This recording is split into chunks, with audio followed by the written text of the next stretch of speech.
CHAPTER VI Part III of American Men of Action by Burton Egbert Stevenson. This recording is in the public domain. Recording by William Tomcho. Pioneers, Part III. The story of the life of this extraordinary man reads like a fable. Born in Virginia in 1793, he was taken to Tennessee at the age of 13, and promptly began his career by running away from home and joining the Cherokee Indians. When his family found him, he refused to return home, and the next 7 years were spent largely in the wilderness with his savage friends. The wild life was congenial to him, and he grew up rough and headstrong and healthy. Then the Creek War broke out, and Houston enlisted with Andrew Jackson. One incident of that war gives a better insight into Houston's character than volumes of description. At the battle of the Horseshoe, where the Creeks made a desperate stand, a barbed arrow struck Houston in the thigh and sank deep into the flesh. He tried to pull it out and failed.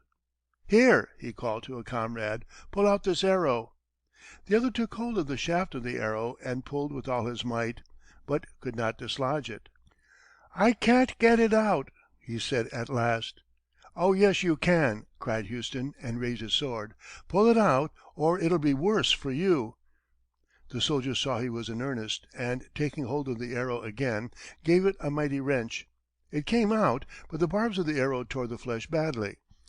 Houston, however, paused only to tie up the wound roughly, and hurried back into the fight, though Jackson ordered him to the rear. Before long, 2 bullets struck him down, and he lay between life and death for many days. Such desperate valor was exactly after Old Hickory's heart, and from that time forward Jackson was Houston's friend and patron. In 1818 he managed to gain admittance to the bar, and his rise was so rapid that within 5 years he had been elected to Congress, and 4 years later governor of Tennessee. Then came the strange catastrophe which nearly wrecked his life. Houston was, after Andrew Jackson, the most popular man in the state. He resembled the hero of New Orleans in many ways, being rough, rude, hot-headed, and honest, just the sort of man to appeal to the people among whom his lot was cast. When, therefore, in January, 1829, while governor of the state, he married Miss Eliza Allen, a member of one of the most prominent families in it, everybody wished him well, and the wedding was a great affair. But scarcely was the honeymoon over when he sent his bride back to her parents, resigned the governorship, and, refusing to give any explanation of his conduct, plunged into the wilderness to the west.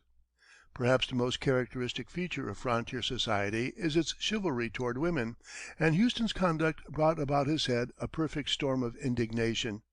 No doubt he had many enemies who welcomed the opportunity to wreck his fame, and who gladly added their voices to the uproar.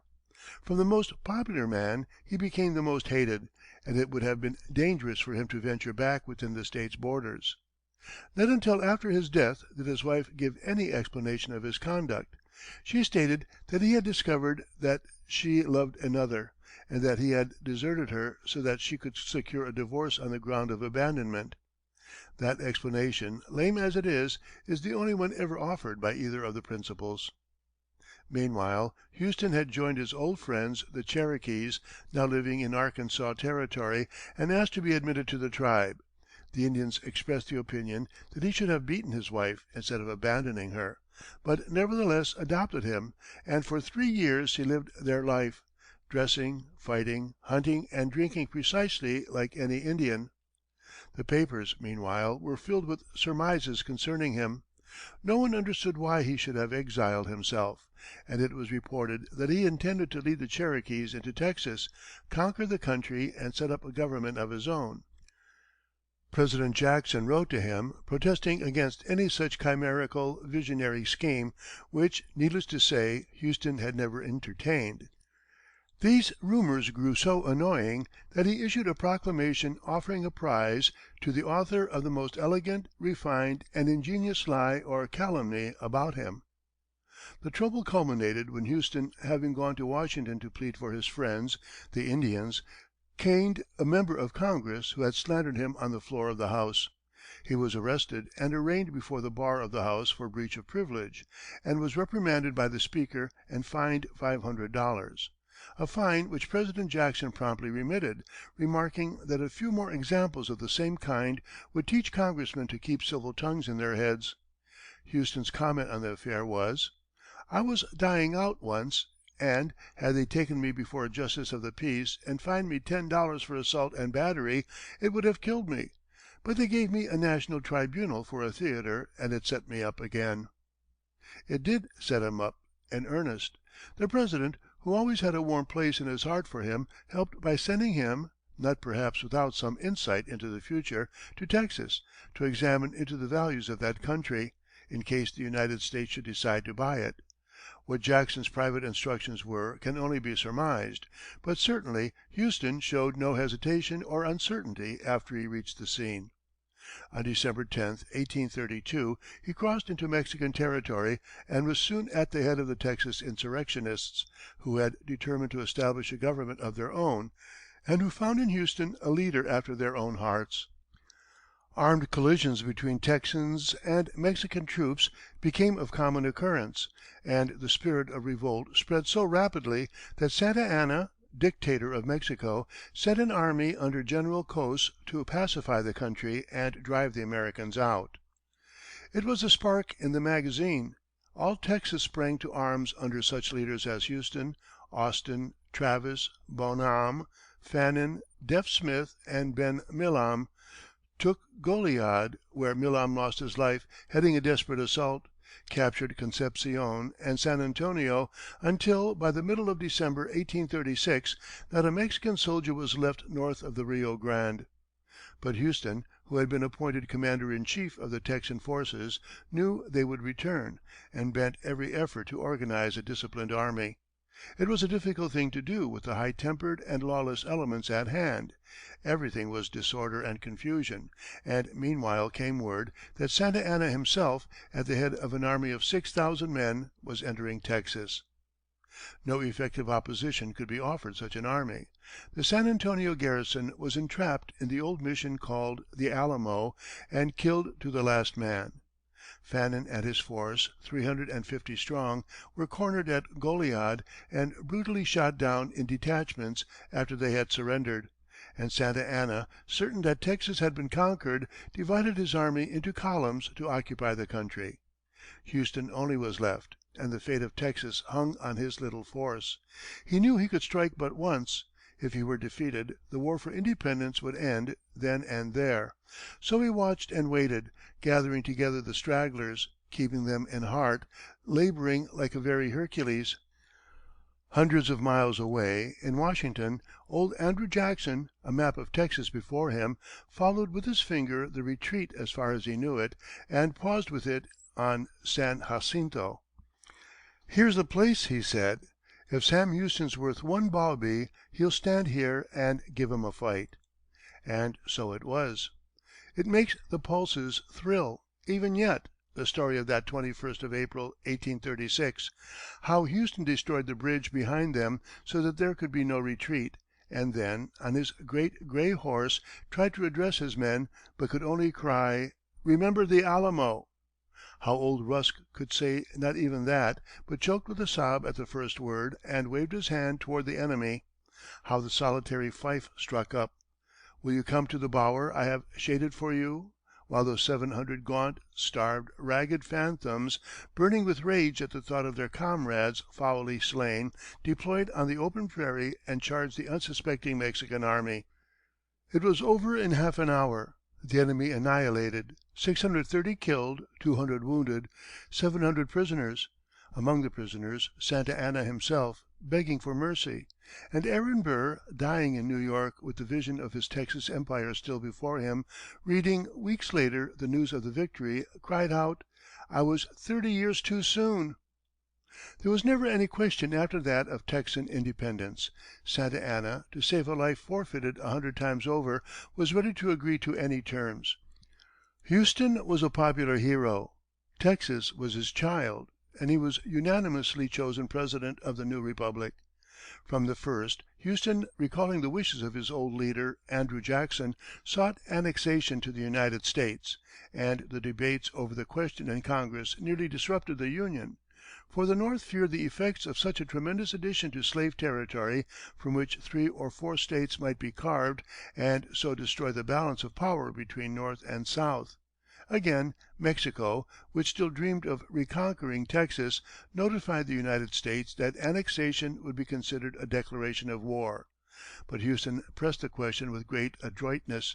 It was evident that Texas really belonged to the Union, and on March 1, 1845, Congress passed the resolution of annexation, and Houston and Husk, the heroes of San Jacinto, were at once elected senators.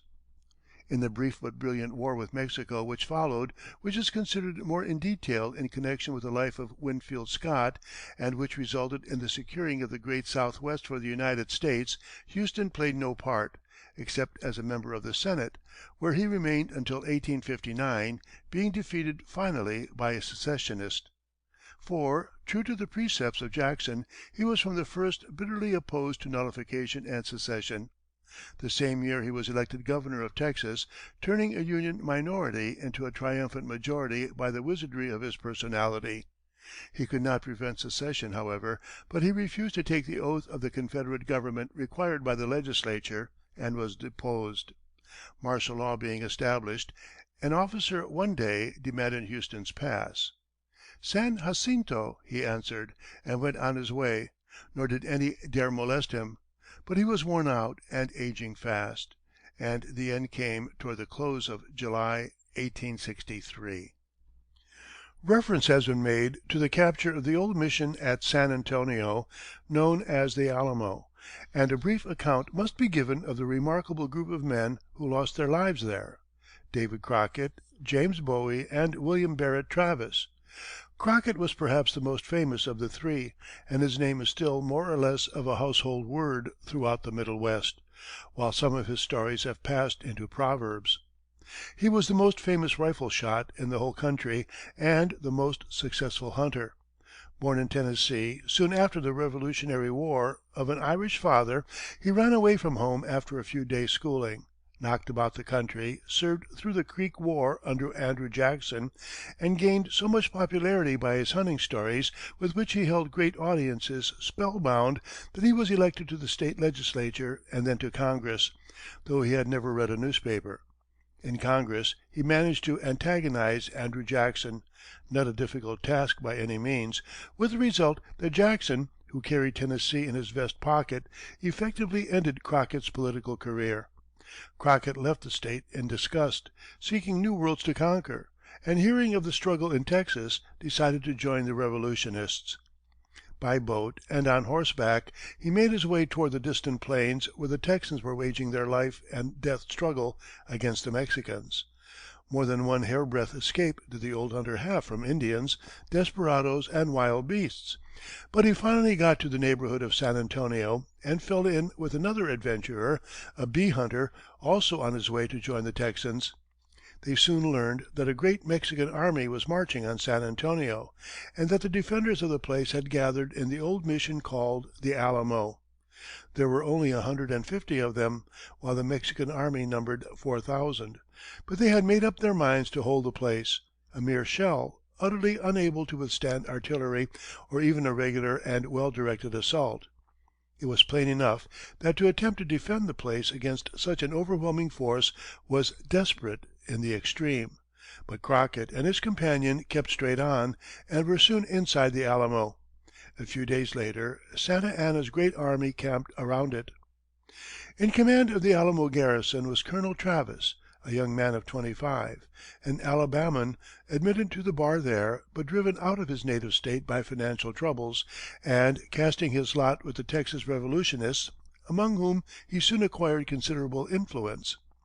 The third of the trio, Colonel Bowie, was a native of Georgia, but had settled in Louisiana, where, 9 years before, he had been a participant in a celebrated affray. Two gentlemen, becoming involved in a quarrel, decided to settle it in approved fashion by a duel, and, accompanied by their friends, among whom was Bowie, adjourned to a convenient place, and took a shot at each other without doing any damage. They were about to declare honor satisfied and to shake hands, when a dispute arose among their friends, and before it was over, 15 were killed and 6 were badly injured. Bowie distinguished himself by stabbing a man to death with a knife made from a large file. The weapon was afterwards sent to Philadelphia, and there fashioned into the deadly knife which has ever since been known by his name. The prospect of trouble in Texas naturally attracted him. He was made colonel of militia there, and dispatched to the Alamo with a small force by General Houston early in 1836. Here, then, in this old and crumbling Spanish mission, toward the end of February, were gathered 150 Texans, a wild and undisciplined band, impatient of restraint or control, but men of iron courage and the best shots on the border, with Travis in command, while without was the army of Santa Anna. On February 24th, Travis, in a letter asking for reinforcements, announced the siege and added that he would never surrender or retreat. Early in March, 32 men from Gonzales, knowing they were going to well nigh certain death, made their way into the fort, raising its garrison to 180.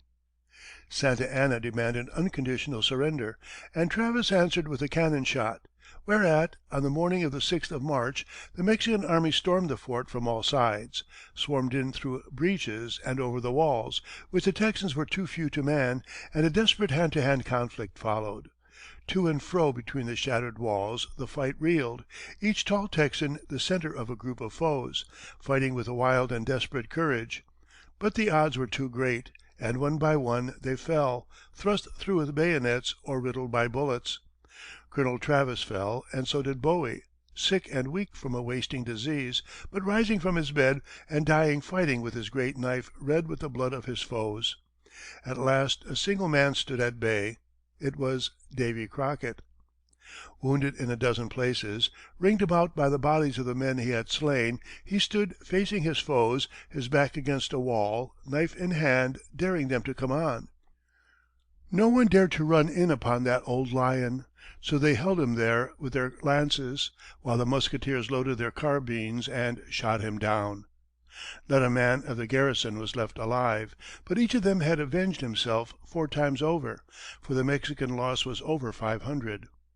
So ended one of the most heroic events in American history. Thermopylae had its messengers of death; the Alamo had none.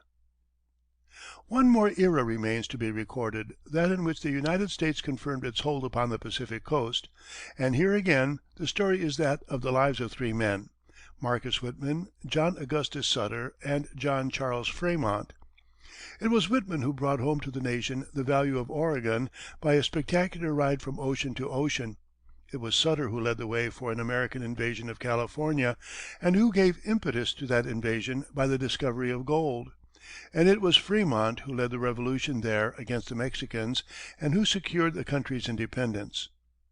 The explorations of Lewis and Clark early in the century had made the country along the Columbia River known to the East in a dim way, but it was so distant and so inaccessible that it excited little interest. Just before the second war with England, John Jacob Astor had attempted to carry out a far-reaching plan for the development of the country and the securing of its great fur trade, but the outbreak of the war had stopped all efforts in that direction, and Astor never took them up again. Meanwhile, through Canada, the Hudson Bay Company, a great English concern engaged in the fur trade, had extended its stations to the Pacific coast, and was quietly taking possession of the country. In 1834, the American Board of Missions, learning of the need for a missionary among the Oregon Indians, appointed Marcus Whitman to the work. Whitman was at that time 32 years of age, and was just about to be married. His betrothed agreed to accompany him on his perilous mission, and after great difficulty he secured an associate in the person of Rev. H. H. Spaulding, also just married. What a bridal trip that was! At Pittsburgh, George Catlin, who knew the Western Indians better than any living man, having spent years among them, warned them of the folly of attempting to take women across the plains. At Cincinnati, they were greeted by William Moody, only 45 years of age, and yet the first white man born there.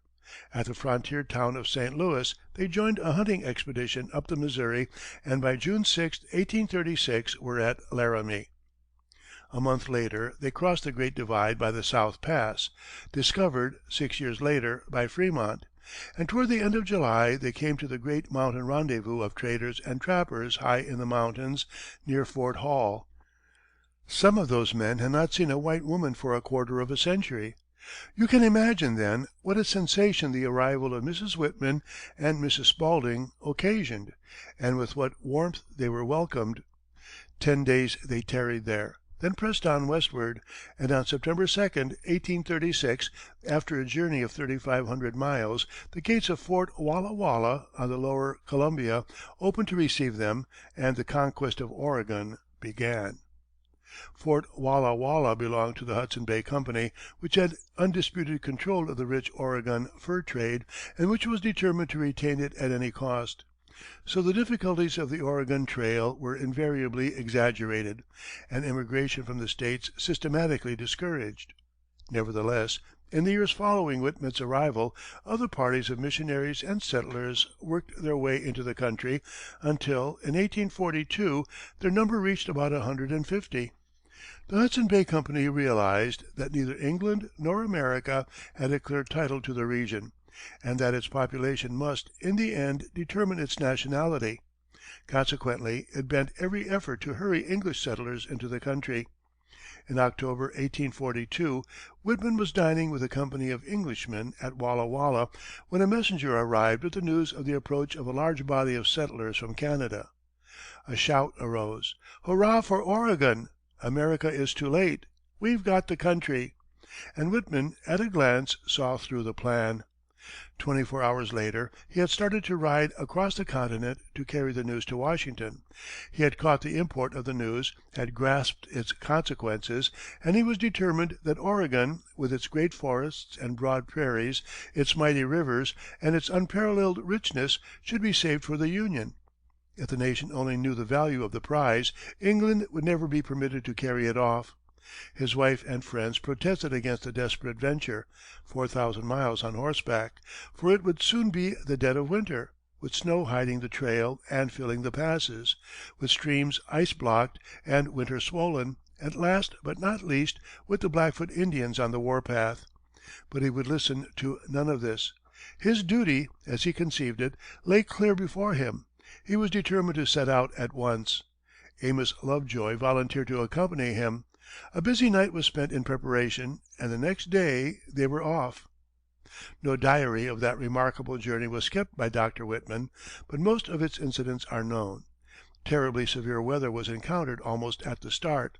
For 10 days they were snowed up in the mountains, and long before the journey ended were reduced to rations of dog and mule meat. But they struggled on, more than once losing the way and giving themselves up for lost. And on March 3, 1843, just 5 months from Walla Walla, Whitman entered Washington. His spectacular ride riveted public attention upon the far western country, and the information which he gave concerning it opened the nation's eyes to its value. When he returned, later in the year, to the banks of the Columbia, he took back with him a train of 200 wagons and 1,000 settlers, a veritable army of occupation which the British could not match. 3 years later, so steadily did the tide continue which Whitman had started, the American population had risen to over 10,000. There was never any further real uncertainty as to whom Oregon belonged, and the Treaty of 1846 settled the question for all time.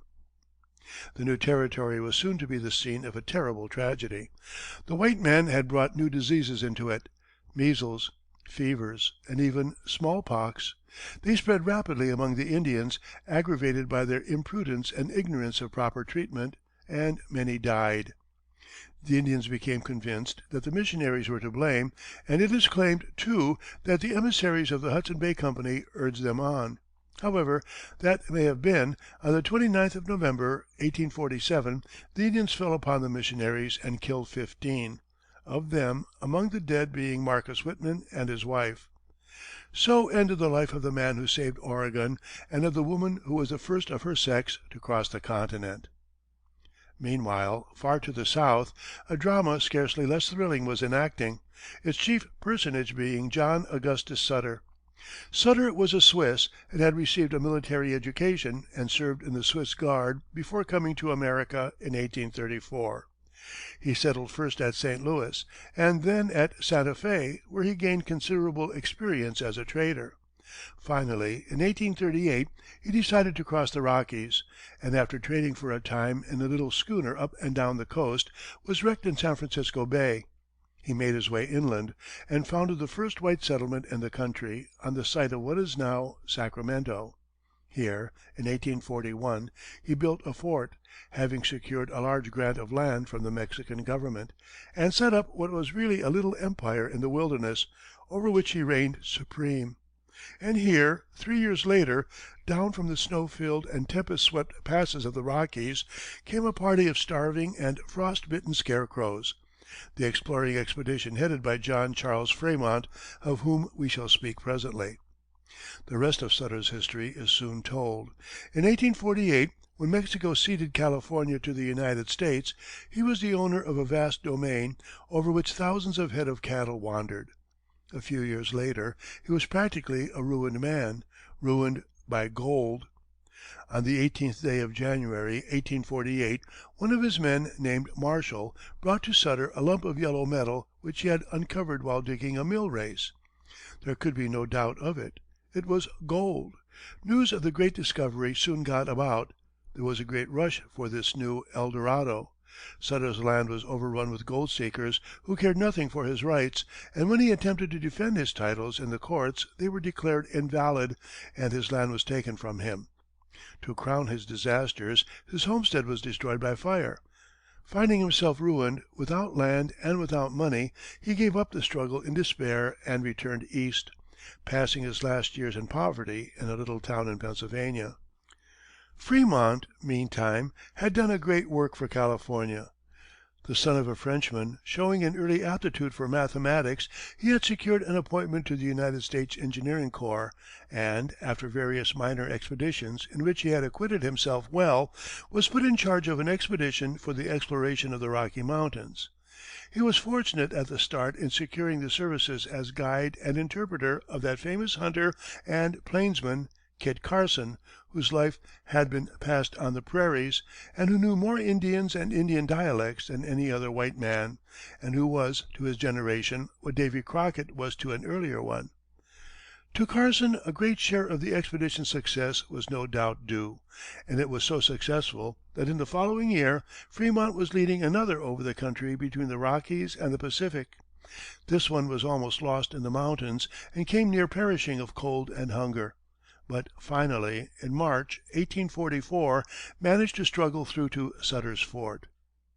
Frémont found California in a state of unrest amounting almost to insurrection against Mexican rule, and as the number of white settlers increased, this feeling grew, until Mexico, becoming alarmed, sent an armed force to occupy the country. The show of force was the one thing needed to fire the magazine. The settlers sprang to arms as one man, and, under Frémont's leadership, defeated the Mexicans and drove them southward across the border.